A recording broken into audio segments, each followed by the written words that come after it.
আসসালামু আলাইকুম ওয়া বাৰাকাতুহু। আপোনালোকৰ ওপৰত আল্লাহৰ ৰহমত, বৰকত আৰু শান্তি বৰ্ষিত হওক। আউযু বিল্লাহি মিনাশ শাইতানিৰ ৰাজিম। খেদা খোৱা শয়তানৰ ফুচলনিৰ পৰা আল্লাহ তুমি আমাক ৰক্ষা কৰা। বিস্মিল্লাহিৰ ৰাহমানিৰ ৰাহিম। পৰম কৰুণাময় পৰম দয়ালু আল্লাহ তাআলাৰ নামত আৰম্ভ কৰোঁ। আজি মই আৰ-ৰহমান সূৰাটো অসমীয়া ভাঙনি এক ৰুকু পঢ়ি শুনাব খুজিছোঁ। আশা কৰোঁ আপোনালোকে শুনি ভাল পাব আৰু বহুত সোৱাব অৰ্জন কৰিব পাৰিব। আৰ-ৰহমান মানে হৈছে দয়ালু আৰু মৰমীয়াল। আল্লাহৰ এটা নাম হৈছে ৰাহমানো, মানে আল্লাহ দয়ালু আৰু মৰমীয়াল। এইটো সূৰা আল্লাহ তাআলাই জান্নাতত নিজে পঢ়ি শুনাব বুলি কৈছে হাদিছত। আৰু এই সূৰাটোৰ ফজিলত বহুত। এই সূৰাটো মই পঢ়িব খুজিছোঁ। সূৰা নম্বৰ 55, মুঠ আয়াত 78, মক্কাত অৱতীৰ্ণ, মুঠ ৰুকু 3। 1 নম্বৰ আয়াত, পৰম কৰুণাময় আল্লাহ। 2 নম্বৰ, তেয়ে এই কোৰাণ শিক্ষা দিলে। 3 নম্বৰ, তেয়ে মানৱ সৃষ্টি কৰিলে। 4 নম্বৰ, আৰু তাক স্পষ্টভাৱে কথা ক'বলৈ শিকালে।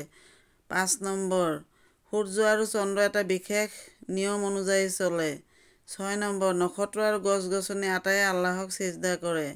7 নম্বৰ, তেয়ে আকাশখন উচ্চত স্থাপন কৰিছে আৰু ভাৰসাম্য স্থাপন কৰি দিছে। 8 নম্বৰ, তোমালোকে যাতে ভাৰসাম্যত ব্যাঘাত নজন্মোৱা।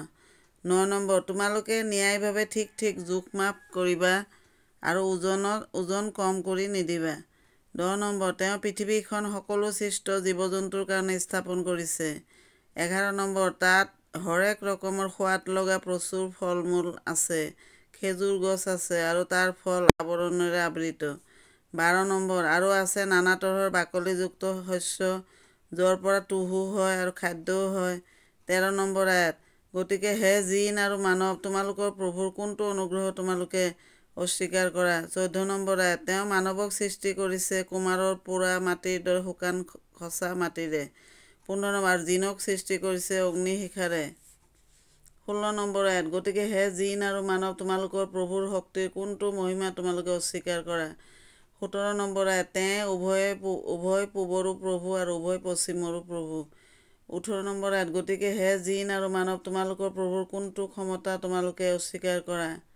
19 নম্বৰ আয়াত, তেয়ে দুখন সাগৰক মিলিত হ'বলৈ এৰি দিছে। 20 নম্বৰ আয়াত, তথাপিও সিহঁতৰ মাজত এখন অন্তৰায় আছে আৰু সেয়া সিহঁতে অতিক্ৰম কৰিব নোৱাৰে। 21 নম্বৰ আয়াত, গতিকে হে জিন আৰু মানৱ, তোমালোকৰ প্ৰভুৰ ক্ষমতাৰ কোনটো মহিমা তোমালোকে অস্বীকাৰ কৰা।